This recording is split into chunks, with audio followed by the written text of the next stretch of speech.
damn. I'm like, girl, you make it sound like it's an auction. I'm selling myself to the best person that's gonna pay. I don't want to say anything because it's going to come out weird, but you should put your bank account statement, your bank statement on the app. Hi, this is Brooklyn Jeff. We've got 3 different generations here. Mine, of course, representing the young people, E representing the old people, and Jesse, the middle group. But I guess you could tell who's the old and who's the young and who's the middle. Middle, young. Who needs Botox? Presently handsome for his age. So good luck, everybody. I hope you like it. Brooklyn Jeff and the crew. Let's go. All right, so for me, those of you guys watching, I'm probably going to be trying to moderate because these two try to get at each other's throats sometimes. So, and I'm just here to, as the bystander millennial, make sure that they don't kill each other. So, first thing we're going to be talking about is dad bods. I am a dad. I got a body. That's about it. But I think it's a pretty cool thing. It kind of the whole body positivity kind of thing, like accepting yourself, and kind of makes it more acceptable to have that type of body. I don't know how you guys feel about that. So, Jeff, go ahead, start. Well, here's my opinion. Since I'm an older person, and a dad bod is probably what happens when you get to be past 50. Your body basically turns into something that you never expected. But the fact that it's being more accepting is actually great for the older people, but it's obviously, I was always used to working out and staying in shape, so I guess this is a trend, and it's certainly good for me because obviously I can't get my body ripped up and as hot as it used to be. And matter of fact, I'm hopefully it's acceptable and not disgusting or out of shape or horrible looking. But dad body thing, I think, is great for older people. Gives you a little bit more confidence when you take your shirt off. Certainly, I don't take my shirt off as much as I used to do when I was in my 20s and in my... No, I don't do that anymore. I mean, when you get older, what do you want to do? Show off fat, show off out of shape, show off wrinkles. Body mass index. Yeah, I don't want to show off any of that stuff. So I really personally like this idea that it's in style, but I still believe that people eventually it's going to go back to the weightlifting fit body is going to go back in style. But somehow everything that was out of style goes in style. So it's good for me, but I don't know if it's good for everybody. I think dad bods is just a trend right now. It all just happened after that Mark Wahlberg picture came out when he had the dad bod at the beach and everyone was judging him. Was it him or who was it? I think it was him, right? I don't know. I thought it was Leonardo DiCaprio. No, Leonardo DiCaprio is still 2000s.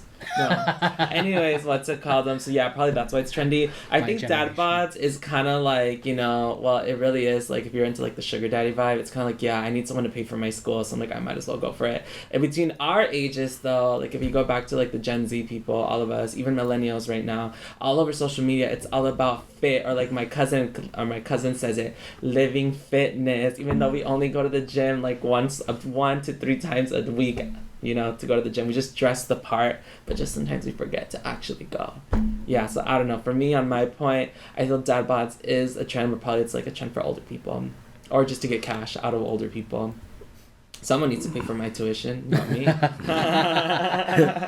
Good luck on finding him. Yeah, I mean, the whole dad bod thing, okay, I'm just interjecting now, even though I'm supposed to be moderating. Okay. I think it's both, in a sense, because it's one, accepting where people are, because not everyone's going to have the motivation to fucking work out or eat healthy, and it kind of lets people have the perspective like, cool, if it's accepted in society or in the public eye, maybe I can feel a little better about myself, because I think the first thing is obviously accepting it before you try to improve on it.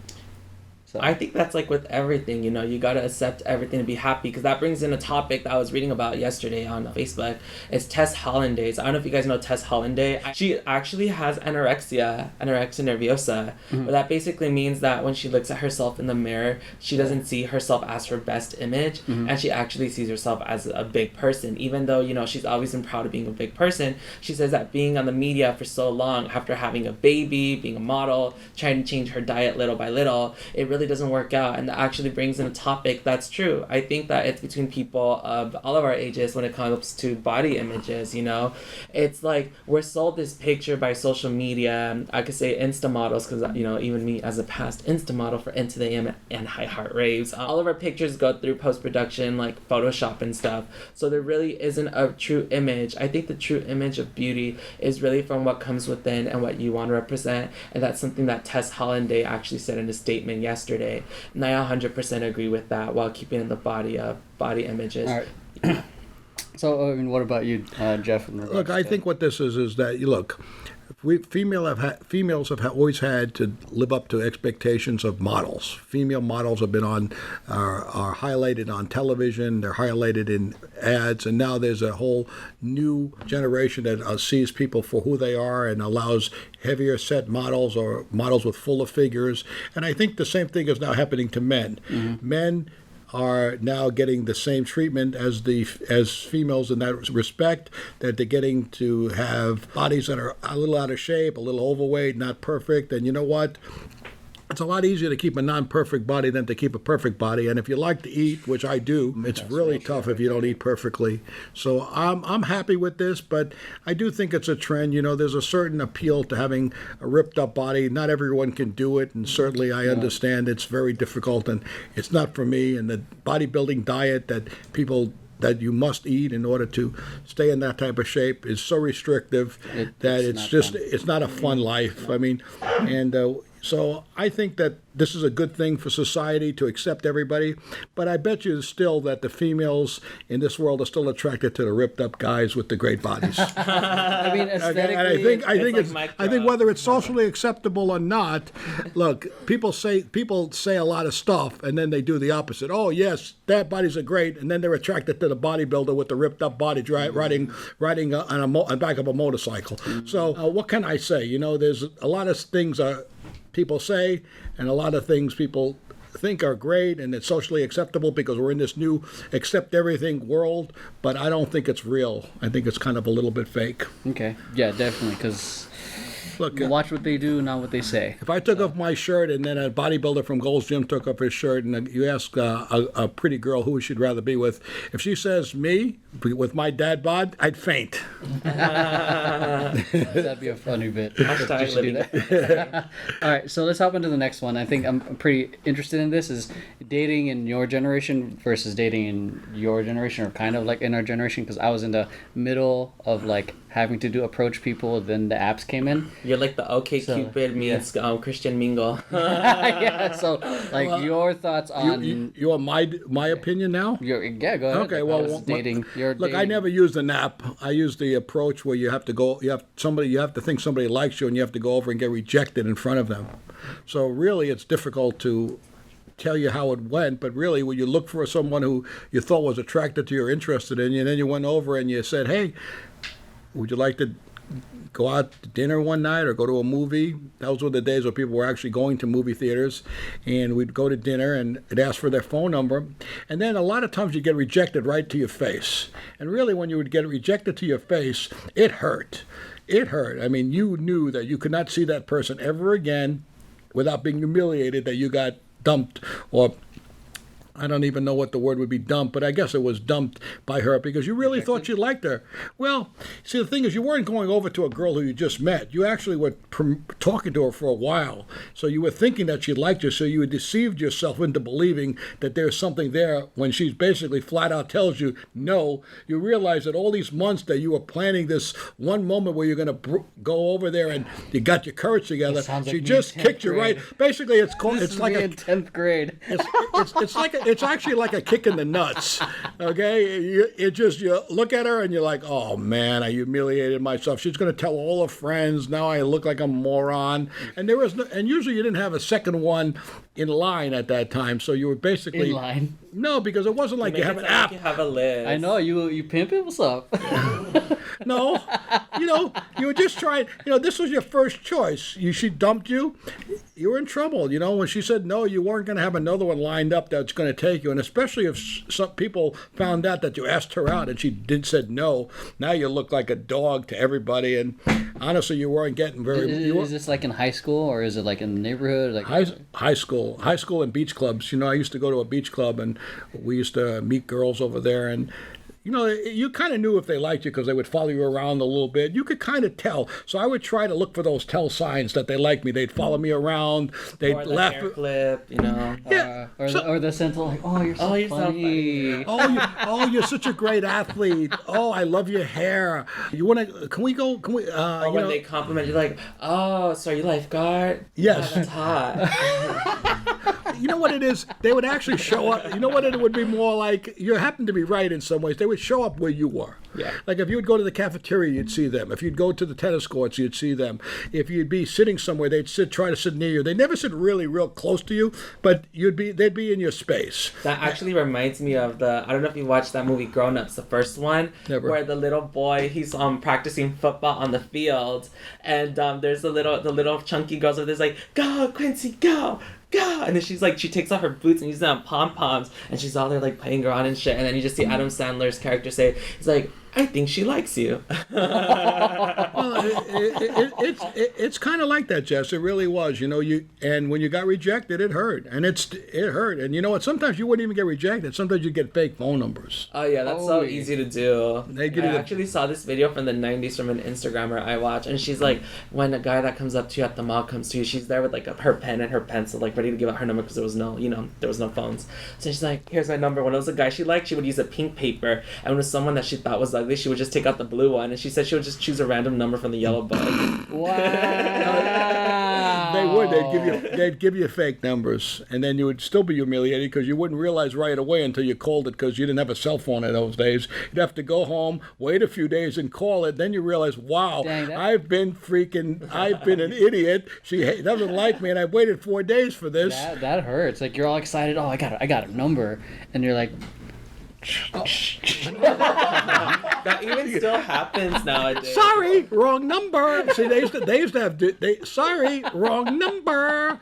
You're like, oh my God. Then you would think, okay. Then you would have hope. You'd say, I wrote it wrong. I know I did. The 3 is a 5. Okay. Oh my God, that's embarrassing. Hello. Is Michelle home? Michelle, she doesn't live here. Don't call back. And you're like, oh, screw it. Oh, my God, I just been played. And you feel really bad, honestly. And her friends would already know that you were this. So the whole group of people in your house, yes, you were humiliated completely. So what I would do is you would try to play it much safer than just going to the random ones. The random ones. No, you're saying that some women are random? No, I said random ones would be people who are good, who you're attracted to, who you would just walk over to and say, hey, can I have your phone number? You wouldn't do that. Yeah, because it's much that's what I'm talking about, not a random. Isn't that not just like an acquaintance? It's like, oh, nice to meet your acquaintances. No, but sometimes, Jess, you would meet like a girl walking. You're in Brooklyn. You're walking down the street. She's walking down the street, and you're going to pass each other in a matter of seconds. Yeah, and it'll never be again. You'll never see her again. So you say, hey, my name is Jeff. How are you? Listen, I'd love to take you out one time. Here's Hashtag sexual harassment. Copy that, people. No, let's not misconstrue that because it's not nowadays that's what it would be considered. Yeah, but it's also going back to the whole. That's point, the way it was. Going back to the point of it is. It's much easier to approach and try to date something within your circle versus trying to approach to a random stranger. Because for me, when my college days, like it was like apps were going on freaking what is it? Tinder? Match.com. Oh, Match.com. You're a fucking joke. Or MySpace. Yeah, that too. Did you ever do that, Jess? What? So like those dating apps? Me? Yeah. Okay, yeah, that's what you don't. Oh, like, shit. What about dating on? Throw it off on me. Throw me under the bus, guys. Well, you had to. You threw us under the bus by using sexual harassment on asking a passing girl. Harassment. Yeah. Hashtag. I hope the bus is heavy. Oh my god, it reminds me of Mean Girls. Hashtag insert the little gif. When Regina goes in front of the bus, and she's like, boom! Get the fuck out Just tell me in front of the bus. Okay. It's like the Regina George at the table, then we have the Katie Heron, and then we just have, what's her face, just Gretchen. Gretchen. I don't know any of these people, so good luck. That's why I'm in the fucking middle. Be happy. You can be on the ends. Now, tell me about your dating experience. My dating experiences. So, being honest, when I was in high school, I actually never focused on dating anyone. I was so focused on getting into like a really good college, and I went to a private school, so it's not like I had a choice. You know, I had to pay my scholarship because I didn't want to pay for the school and things of that sort. So in high school, I really didn't date. I would like go out with like people, you know, some of my close friends. And yeah, that's pretty much it. When I got into college is when I actually started dating. At first, it was kind of like you go up to people and like, you know, your first friends and you're like, hey, let's go out and do something. And then from there, I would just work little by little. Was I ever serious? No. Dating apps now. My friends actually made me try Tinder. I didn't want to try a dating app in college. I was like, no, I know my worth. I'm so smart. Like, someone has to pop up just randomly. And still to this day, I'm single. By the way, no one has popped up for me either, so don't worry about it. Yeah, and then when I got into the dating app, it's weird because my friends are like, okay, you have to have like really cute pictures, and I'm like, what would you refer to a cute picture? And then she's like, it's like a headshot, a body shot, and a fun shot. I'm like, girl, you make it seem like if I'm doing a casting. I'm like, last time I did this, I was a little kid, dude. I have a question. I've never, by the way, I've never done a dating app, and that's probably why I don't have a date. I heard that people put fake pictures up all the time. Yeah, I've never done that, but there's people that it's called catfish. So isn't that like really deceptive when you go out, when you think someone looks some way or has a certain characteristics and they don't? Photoshop. Isn't that like a terrible way to start a first date? Yeah. I mean, you meet them and you go, holy Jesus. You start off being a liar. Holy Jesus, are you the girl on the picture? Yeah, That's pretty terrible, I think. I agree with that. Even with me, like, I would Photoshop my pictures before uploading them. There's no shame with that. We all Photoshop. Well, I just heard today, and this is something I didn't know, that the internet does not like Photoshop. I heard it today. I didn't know anything about it. That if you Photoshop, listen, I swear to you, I heard it today, that they want real people looking real, being real, and Photoshop is considered real negative. I heard it from social media people who are experts in the field. I think you're just trying to be shady towards me. No. Actually, did you hear about it? I have heard about it. It's both because it's deceptive. Because there's people trying to be like authentic, but then you're posting fake photos of yourself. Technically, it's not fake. It's just me with like an inch less on my waist. I'll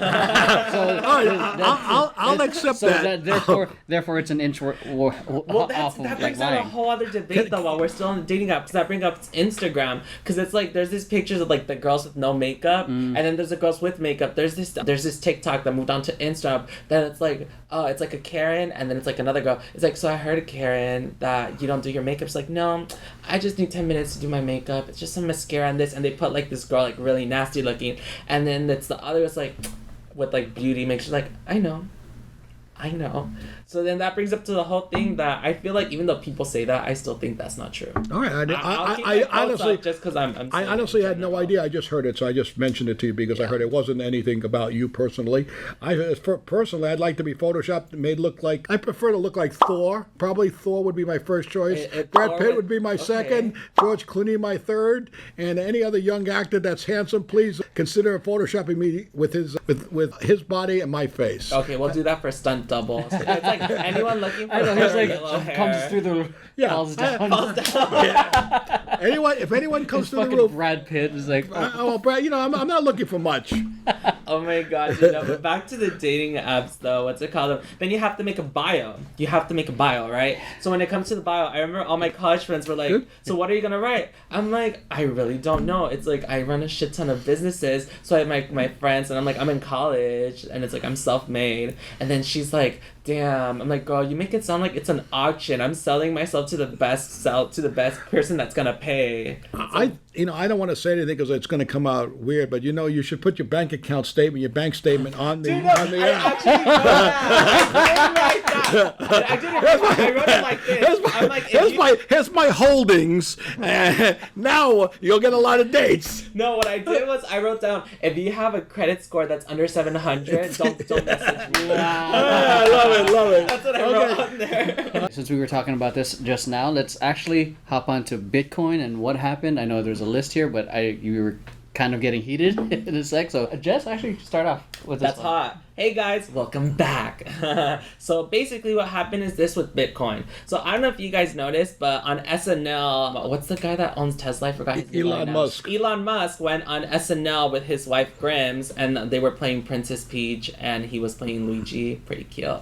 And so Grims and Elon Musk was actually on there on the SNL, and there was a lot of criticism towards him because of Dogecoin, the whole drama there. So after Mr. Elon Musk actually said a statement on his Twitter, I have here on my notes for you guys to see, and this is a tweet from May 12th, and it states the following. It's a Tesla and Bitcoin. Elon Musk states, oh shit, sorry. Oops. Elon Musk states the following on his Twitter. This was posted at 3:06 on May 12th. Bitcoin, we are concerned about rapidly increasing use of fossil fuels for Bitcoin mining and transactions, especially coal, which has the worst emissions of any fuel. Cryptocurrency is a good idea on many levels and we believe has a promising future, but this cannot come at a great cost to the environment. Tesla will not be selling any Bitcoin and we intend to use this for transactions as soon as mining transactions to be more sustainable energy. We are also looking at other cryptocurrencies that use greater than 1% of Bitcoin's energy transactions. And after that, I could say that today, Bitcoin pledged 30% to $30,000 at one point in the broad cryptocurrency sell-off. So what does that mean? A lot of people that had all their life invested onto Bitcoin actually lost a shit ton of money. Some people actually stated that they might even go bankruptcy because they don't have a financial system for this. On a personal note, I feel like for me, I really never saw cryptocurrency as a way of saving money. I think I'll stick to my 401k and like all the old traditional forms and stocks because it's a market that's very experimental and it just keeps rising up and down. So there isn't really a stabilizer for that. You know, I have a fear about Bitcoin, and it's not the fear about the actual Bitcoin itself. I have a fear about the governments of China, United States, Europe. They could all get together and say, you know what? Bitcoin is illegal, or we don't want to take Bitcoin, or we think it's a fraud, or whatever, and they could destroy the whole market in a matter of seconds because they think it's going around the banking system and it's going around the paper money. And I think that that's what's going to happen. That Bitcoin is going to get attacked by the governments, and the governments are going to take it down because they don't want people transacting in a currency that people can't trace. The reason why Bitcoin has been used, according to my accountants that I've spoken to, is that Bitcoin now has been used by people to launder money, and people put money in there because it's not traceable. Yeah, I am telling you, this is what they've told me. And on your tax return now, on your first level of your tax return, there's a check that says, do you own Bitcoin? So that means that you're more likely to be audited because they think you're trying to hide money.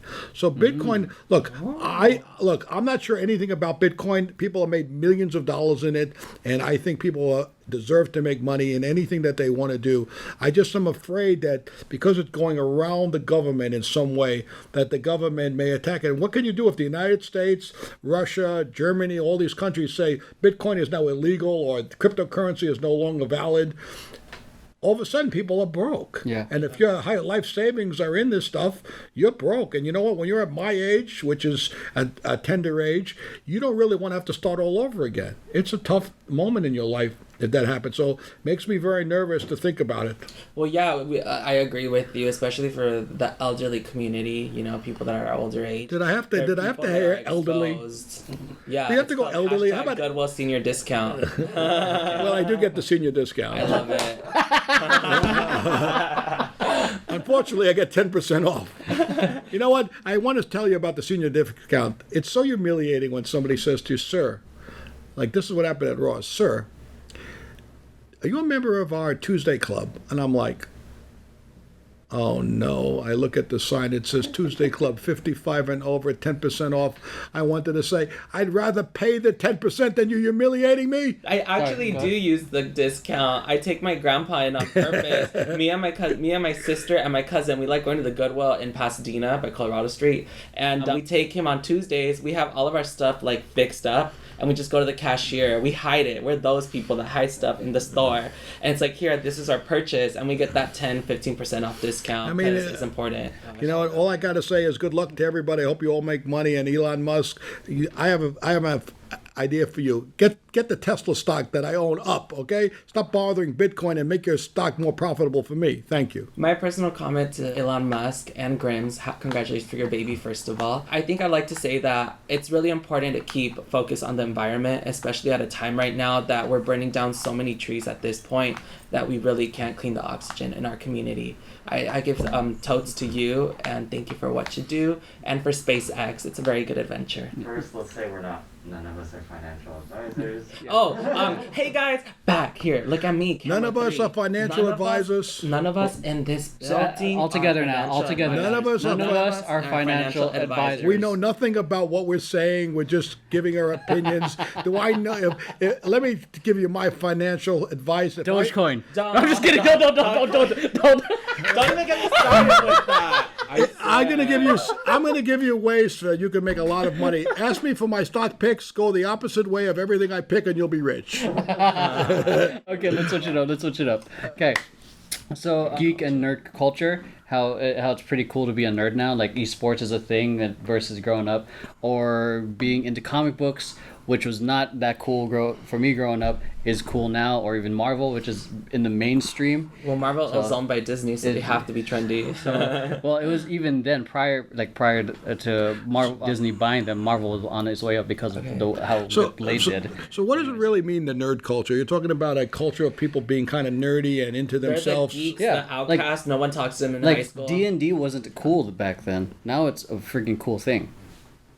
It's like really cool. Okay, I want to talk about that first. Hi guys, welcome back. Okay, so let's talk about geeks and nerds. When I was in high school, I was part of the popular group, Sorry Not Sorry. And the geeks were really just the outcasts that would read mangas and comics and like all this shit in the background. Also, I really didn't care about the outcast community. But we always thought about them because it was important to get the senior vote, because that's how, I became senior president. You had to talk to everyone. And it was very weird. I actually felt bad for them at one point because everyone would make fun of them. And I felt really bad. I'm like, these kids are just trying to express themselves in their own way. You don't have to dress up in cosplay like every day to school, it's their opinion.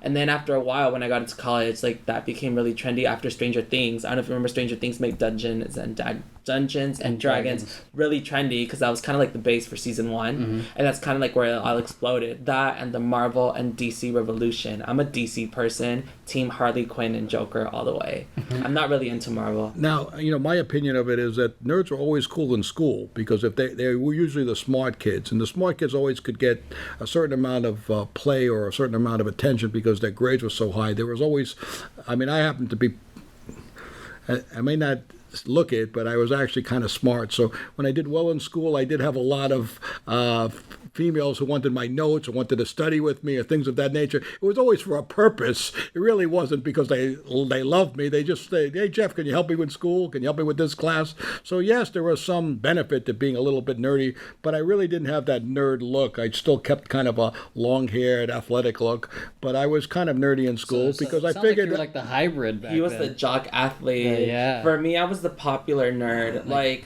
I would always, I was really freaking smart. I had the highest GPA at my school, 4.12 GPA in high school, and I had a 2-page resume back then. He loved to. Here's his entire resume. Check me out on LinkedIn. He's very self-promoting, isn't he? So you essentially you were athletic and you were also super smart. So, yeah. Okay. So the one that I was a captain of my tennis team. I was a national racket sport champion in paddle tennis, and I did really well in school. But that was only because I realized that I may never be an athlete. School was an alternative that I felt was very, very viable, that I might do something with my education. I might not ever make anything with my sporting ability, but I was good at these things. I was really good at them. I got some accolades. In Brooklyn to be the captain of the tennis team in those days was like a tough guy from Brooklyn playing tennis. It was a strange feeling at that time, but it wasn't really I kind of tried to put it into mainstream. That's what I'm trying to say, because it wasn't like a cool sport at that time, but everybody knew me as kind of like a street kid kind of thing, so that the fact that I played tennis, it became less like... It was kind of looked down on, but then when I was in it... It's not the common thing to do, so to speak. Well, I mean, people, football, baseball... For example, I was on the swimming team, I was on... Yeah, no, like, for example, like in my high school, it wasn't cool for guys to dance. And my school, and the jocks and the dance team were, like, always butting heads. But to not... For one to transition to the other was kind of weird, because it was kind of two different cultures or two different worlds. Albeit the dance team has won for 20 years straight, but anyway. And your football team has won 2 games. Yeah. So what were you in school then? So like we have the popular, a little bit nerdy, we have the jock nerd. So what were you? It's hard to say, to be honest. I never really fit into one group. I would say I'd consider myself more like maybe like, for the first 2 years I was more like the outcast, because I was a skater punk kind of guy and did okay at school. And then joined my dance team, which was essentially like the only team that fucking mattered at the school, because everyone else sucked shit. But I guess I transitioned to like a little bit more prep look, the Abercrombie, which was popular at that time. Abercrombie, yeah. Yeah. So there's a lot more of the prep stuff. Well, I'm a little lost. I'm a little lost, but you know what? I understand. Wait, so you don't know Abercrombie and Fitch, Aeropostale, Hostel? I know the brands, but I don't know what that look would be. Like if you said to me, "What an Abercrombie book?" I would think it's like a preppy-ish look. Yeah, it was. But that was a guess, because I know that it's kind of a preppy store. Like in my day, there was Izod, the alligator. People. Yeah, like that was a preppy look. Like that around that era, like the mid 2000s. That was the It was like the girls. Their sexy outfit was you wear a polo shirt with a little like spaghetti strap on top and a little skirt, or like jeans. My day there was mini skirts, tight pants. I mean, pants that people would be on the floor to try to get into. That's still a thing. No. It's not true. Because when these girls would wear in Brooklyn when I was a kid, when they would wear skinny jeans. Look at my pants. They're so tight. When girls would wear pants in Brooklyn, you'd knock on the door. The mother would open the door and they go, "Hey, she's getting dressed right now," and she'd be lying on the floor trying to stretch these pants over her waist, screaming, like pushing. They were so tight, it was unbelievable what they were wearing in Brooklyn. I would think they would need to put Vaseline on their waist to get them up. Yeah, that sounds uncomfortable. That's what they were wearing in my days, and a lot of makeup. Holy Jesus, there was makeup all over the place. Lipstick. It was kind of the old Brooklyn. That was an old Brooklyn way. All right, so let's hop on to the next topic. The cost of everything going up. Gas, food, living expenses, your drugs. I'm sorry. Why me? Why do I have to be cast in this light? Yes, listen, I think gas has gone up. I noticed food has gone up. I've noticed everything. Even the restaurants that I used to go to that I thought were kind of reasonable for lunch have gone up. And you know what? I think the whole economy is now on an up. Everything is going to go up, because I see now you can't get a breakfast burrito at a coffee shop is like $12 sometimes, or $11. You don't, if you get just with vegetables, maybe you could get $9. But to me, $9 in a cup of coffee and let's say a glass of orange juice, you got $20 for a takeout breakfast. That's a lot of money in my day. In my day, you could buy a full meal at a good restaurant for quite a bit less than that. So I think everything is high. I saw bagels now. One bagel is $1.75.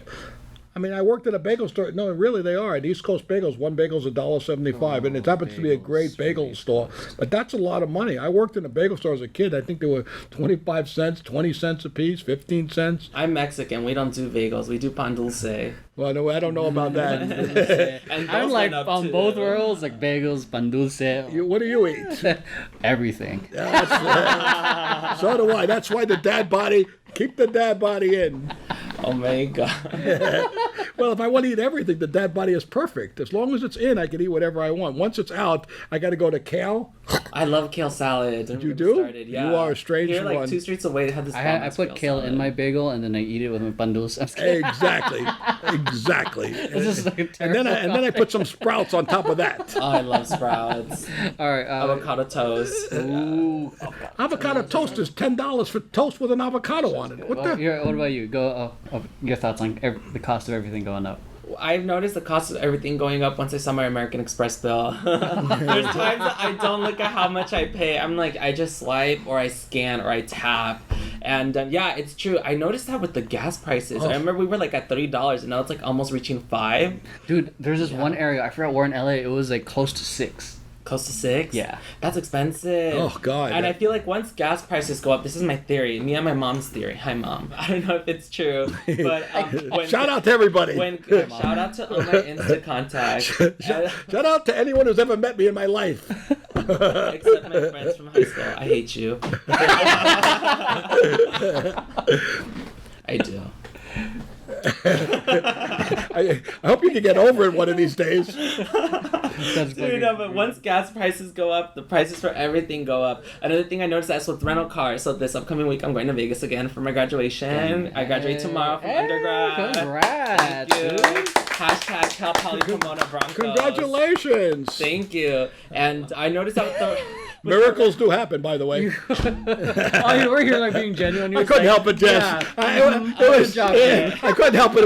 It was too easy of an attack.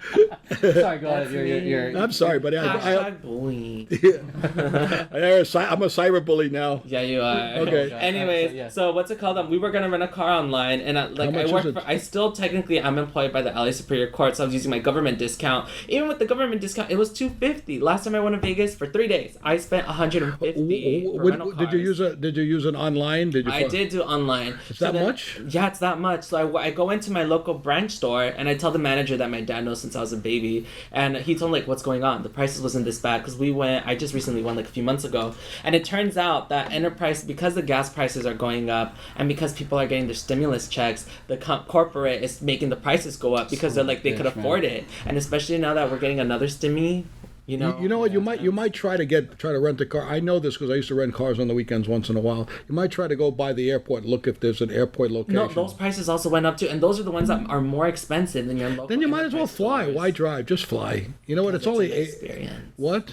Yeah, but on driving to Vegas is yeah, because you stop at all these places. Like I'm gonna stop at the Calico Mine place. True. You know, all the 6 magic stone art display. Yeah. There's a lot to see. My son loves that spot. It's beautiful. You're right. But after you're going home and you've lost your money and you're all tired and then you got all that traffic, that's what it's held. Getting there, I'm excited, so I don't mind it. It's going home, I dread it. I really do. And well, it's probably because you don't know. Do we still? By the way, do we still have buffets in Las Vegas? Or is that I actually do have a comment. Hey, if you guys want to sponsor me, come through. I left my wallet on my desk. I think it's called the South Point. Hopefully I said it right, or else they're gonna be very shady. South Point. They have this place called the Garden Buffet. It is so good. It's open, so they do it cafeteria style, so it makes you feel like you're back in elementary school. You're like, can I have some of this? And then you move your little tray. Can I have some of this? And then you want more, you're like, excuse me, ma'am, I want more. And it's like, oh yeah, sweetie, I got you. It reminds you of that loving like fat lady that used to work at the cafeteria.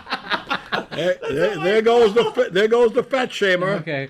Oh god. And it's cheap. Hey, you guys, get your freaking South Point card. The buffet is under $10. Yeah. All right. And on mimosa days, it's under $15. Wait a minute, Jess. You never eat anything under $10. You buy a piece of cake for $10. That's about this size. It's $13. $13. Get the fuck out of here. He does. Yeah, I do. Okay. I've had Magnolia Bakery. It's cool. I mean, because it's pretty good. What about Sweet Lady Jane? The Kardashians get all their birthdays cakes from. You know what? I don't have the money of the Kardashians. When I'm as rich as her, I'll eat there. It's so good. It'll change your life. My life will change when she gives me her money.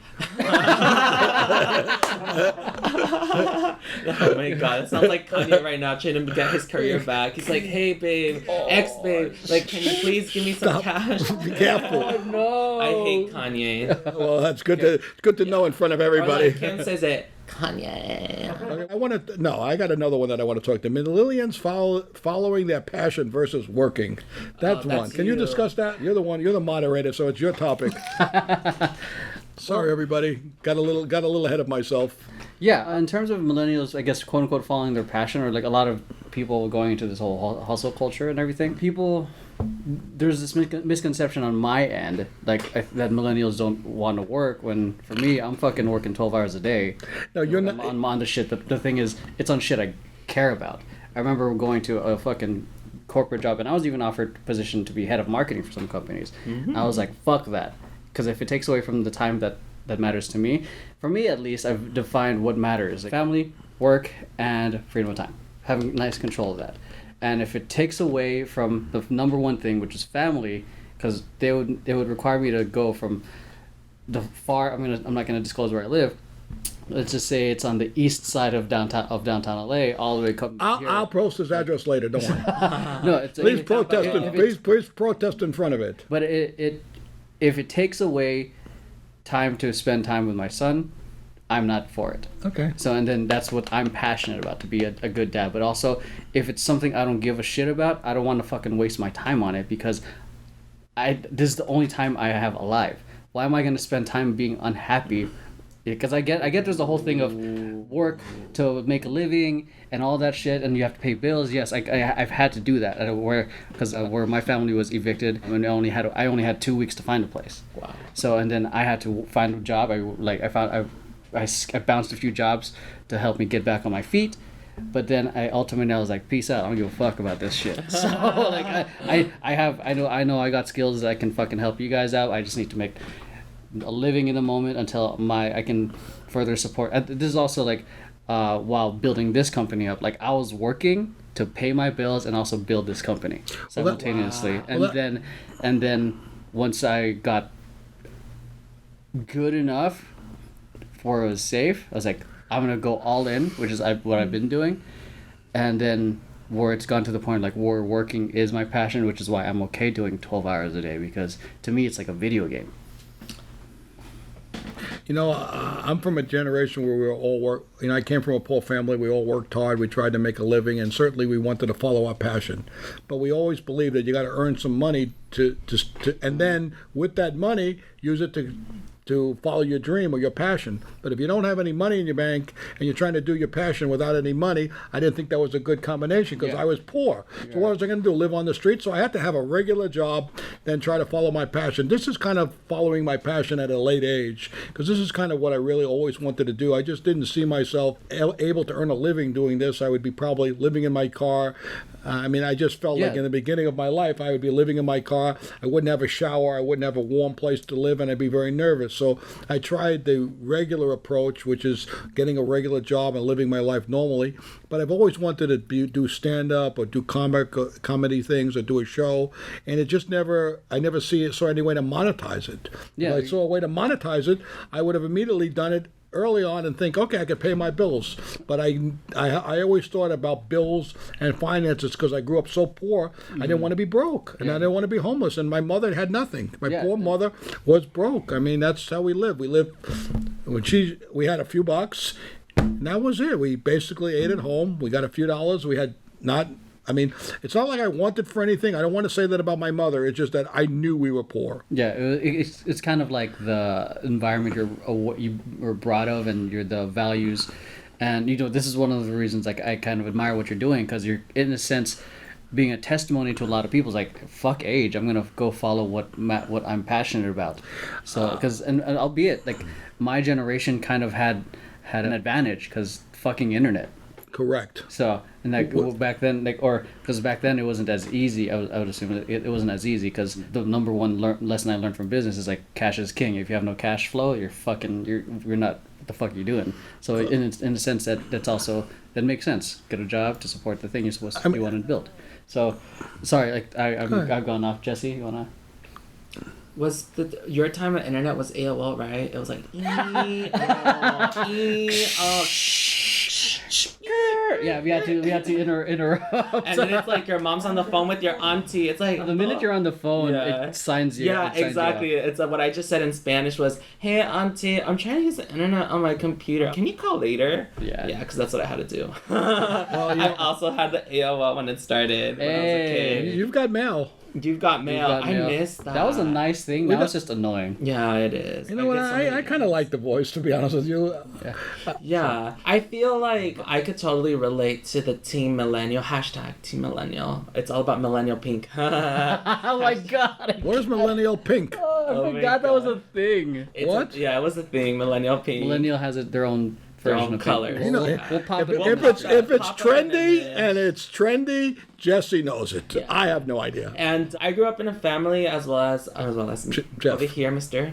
And it was difficult. I remember when I was a kid. At one point, when it was a recession, my dad was unemployed, and like we were just living like day by day. And I remember that's when I started my business of selling cupcakes. I did it not because I like doing it. It was fun, but I did it more of necessity because I had to help my dad out because whatever he was getting from like EDD, and support from that, we get, it wasn't enough. So that's why I opened up my cupcake company. I started doing the tutoring. I started helping my uncles make their company because they sell tiny homes and tiny sheds. From there, I started up doing the face painting, body painting, and beauty makeup. And from there, I turned into the bakering turned into a bigger business, and I started bartending now. So I feel like it's not kind of like, oh, I'm working because, it's difficult. It's like, no, I want to work, and I'm self-made, and I'm proud of who I am. Like, I have a job that's 9 to 5. I have my normal job, but on the side, I run all my other businesses. And I feel like passionate projects, it's not just all about, like, I want to be self-made. I want to do it because I want to, and I don't want to work for anyone. No,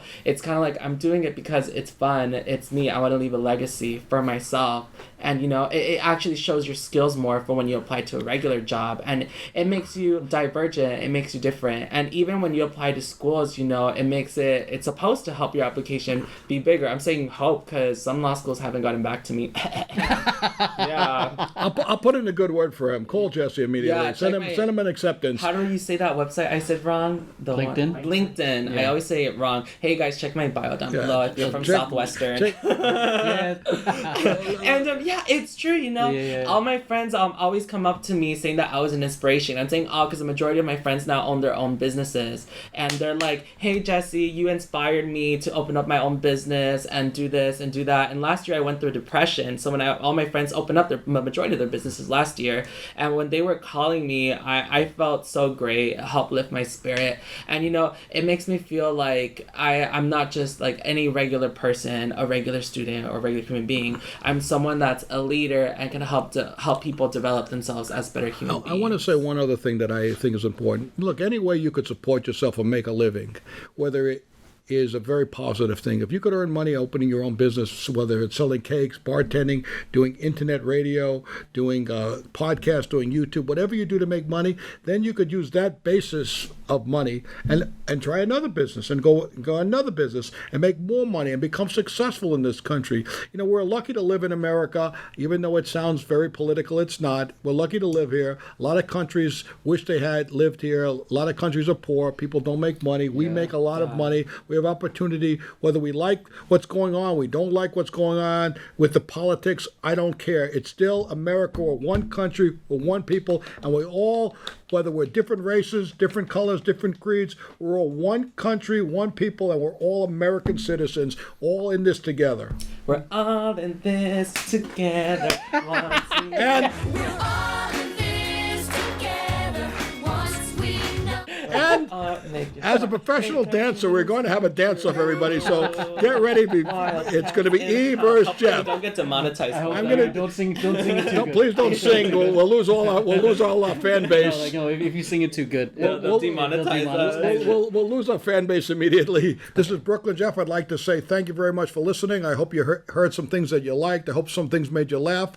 Of course, this is unscripted and we can't be perfect, but we do our best. I hope we didn't offend anyone. We're not trying to offend anyone. Being funny isn't easy, and really, when you're doing things unscripted, it's really difficult. So I hope you liked it. I hope you watch us. I hope you enjoy us. We're all here trying to make everybody a little bit more aware of what's going on and a little bit happy. We love you guys so much. Thank you so much for watching. And in the words of my favorite singer from when I was in middle school, Hannah Montana, hashtag everybody makes mistakes. Have a nice one. Always with a hashtag. that's it. We're cut.